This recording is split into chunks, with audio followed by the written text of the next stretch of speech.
சீரியல்களின் full எபிசோடுகளை Sun டிவியில் ஒளிபரப்பான உடனே எக்ஸ்க்ளூசிவாக சன் நெக்ஸ்டில் மட்டும் ஃப்ரீயா பாருங்கள். எதை பத்தி ஆச்சும் டீப்பா யோசிக்க ஆரம்பிச்சாலே எனக்கு தலைவலிக்க ஆரம்பிச்சிடும். ஐயோ, டாக்டர் இந்த மாதிரி நேரத்துல ரொம்ப ஸ்ட்ரெயின் பண்ணிக்க கூடாதுன்னு சொல்லியிருக்காரு. சார், ஓகே சார், நீங்க அதை பத்தி எதுவுமே யோசிக்க வேண்டாம், ஃப்ரீயா விடுங்க.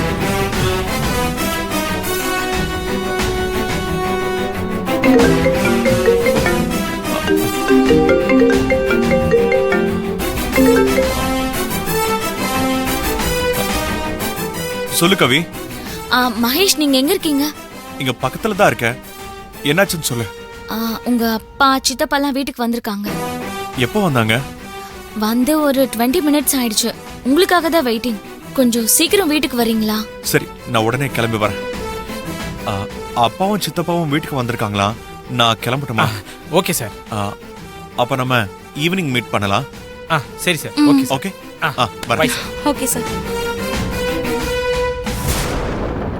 அனு, எவனோ ஒருத்தர் செல்போனை பிடிங்கிட்டு போனதும் சார் அஞ்சலி வயசு கேட்டதுன்னு சொன்னார் பத்தியா? அப்ப அவருக்கு பழைய ஞாபகம் வந்திருக்குன்னு தானே அர்த்தம். ஆமாண்டா, விக்கி சார் அப்படி சொன்னதுமே எனக்கே ரொம்ப சந்தோஷமா இருந்துச்சு.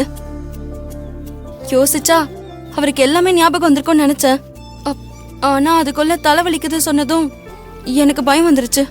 ஆமா ஆமா, டாக்டர் வேற ஸ்டெயின் பண்ணக்கூடாதுன்னு சொன்னதும் எனக்கும் அந்த பயம் வந்துருச்சு. ஆமா, அதனாலதான் இதுக்கு மேல யோசிக்க வேண்டாம்னு சொல்லிட்டேன். ஆனா இப்ப நடக்கிறதெல்லாம் பார்த்தா உண்மையிலேயே எனக்கு நம்பிக்கை வந்துருச்சு அனு. விக்கி சாருக்கு சீக்கிரமாவே பழைய ஞாபகத்தெல்லாம் வர வச்சிடலாம்.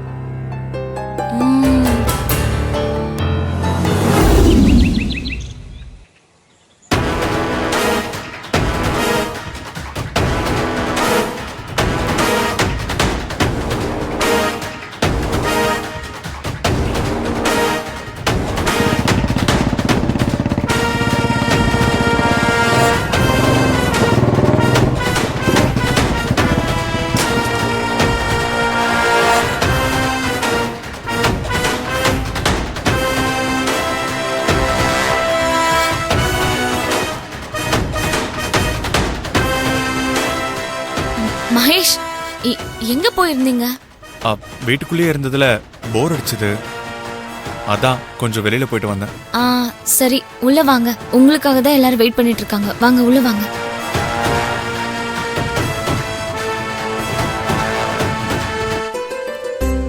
எப்பப்போ வந்தீங்க ரெண்டு பேரும்? இப்பதான்ப்பா வந்தோம். வா உட்கார். என்ன சித்தப்பா, பாட்டி சித்திலாம் வரலையா? இல்லப்பா, நாங்க 2 பேர் தான் வந்தோம். ஏன் அவங்க 2 பேரும் வரல? பாட்டிக்கு இன்னும் உடம்பு முழுசா சரியாகல, கொஞ்சம் வீக்கா தான் இருக்காங்க. அதனால அவங்கள வெளியே எங்கேயும் கூட்டிட்டு வர முடியாது இல்ல. பாட்டிய பாத்துக்கணுங்கிறதுனாலதான் சித்தி அவங்க கூடவே இருக்காங்க. அதனாலதான் அவங்க 2 பேருமே வரல. ஆமாமா, வந்துட்டீங்கல்ல, அதே வீடுதான். வாங்க வாங்க, இதோ நான் வெளியில வரேன். குணா, குருஜி வந்துட்டாராம். செல்வா, குருஜி வந்துட்டாரு. நான் கூட்டிட்டு வரேன். போய் கூட்டிட்டு வருவோம். போகுங்க.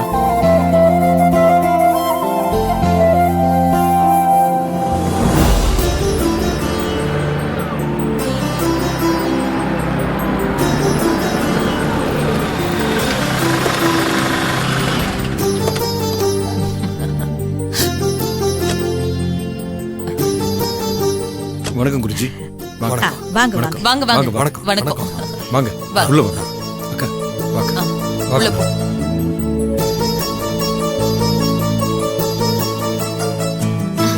வணக்கம். வணக்கம். வணக்கம். வணக்கம். வாங்க. உட்காருங்க குருஜி.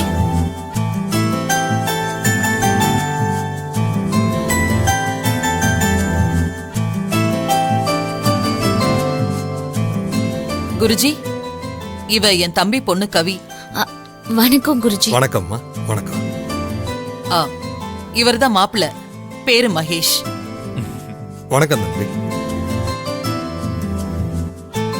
குணா, அண்ணி, நீ போய் ஜாதகத்தை எடுத்துட்டு வா. சரிங்க அண்ணி.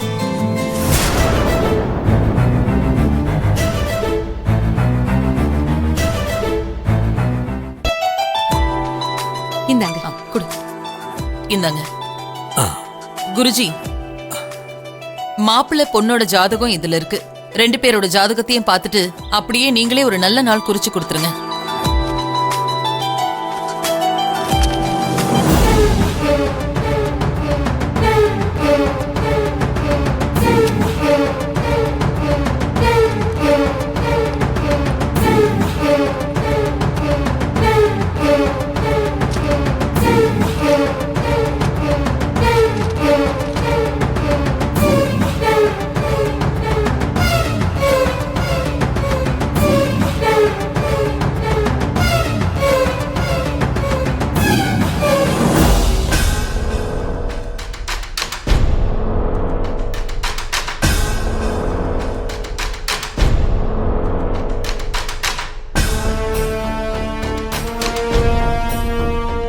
இவங்கள கடவுள் தான் காப்பாத்தணும்.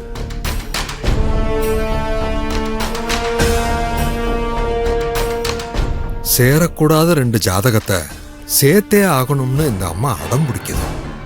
இந்த அம்மாவோட பிடிவாதத்தால இந்த குடும்பத்துல யாரு பலியாக போறான்னு தெரியலையே.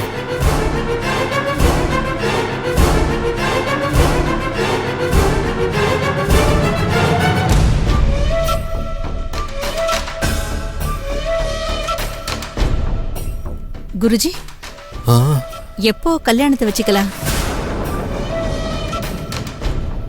நடக்கவே கூடாத இந்த கல்யாணத்தை ஆண்டவன் மேல பாரத்தை போட்டு கல்யாண தேதியை குறிச்சு சொல்லுவோம்.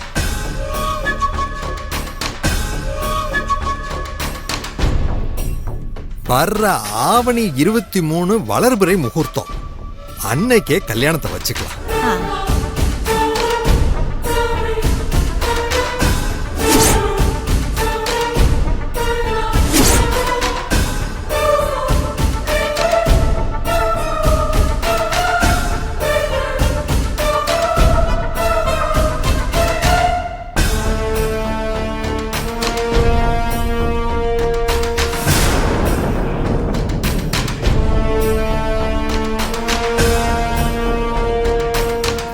இந்தா. அப்ப நாங்க வரோங்கம்மா. வாங்க. வரோங்கய்யா. வாங்க. வா குணா.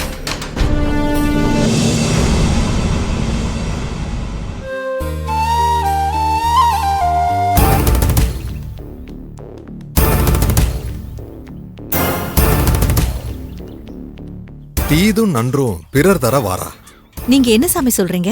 நன்மையும் தீமையும் பிறர் தர வராது. நாம என்ன செய்யறோமோ அந்த செயல்தான் நம்மளுடைய எதிர்காலத்தை தீர்மானிக்கும். நல்லது செஞ்சா மட்டும்தான் நமக்கு எதிர்காலத்திலையும் நல்லது நடக்கும். அப்படி இல்லைன்னா நாம என்ன செய்யறோமோ அதுக்கான பலனைத்தான் நாம அனுபவிக்க வேண்டியதா இருக்கும். அப்ப நான் போயிட்டு வரேம்மா. வாங்க சாமி. போயிட்டு வரேன்.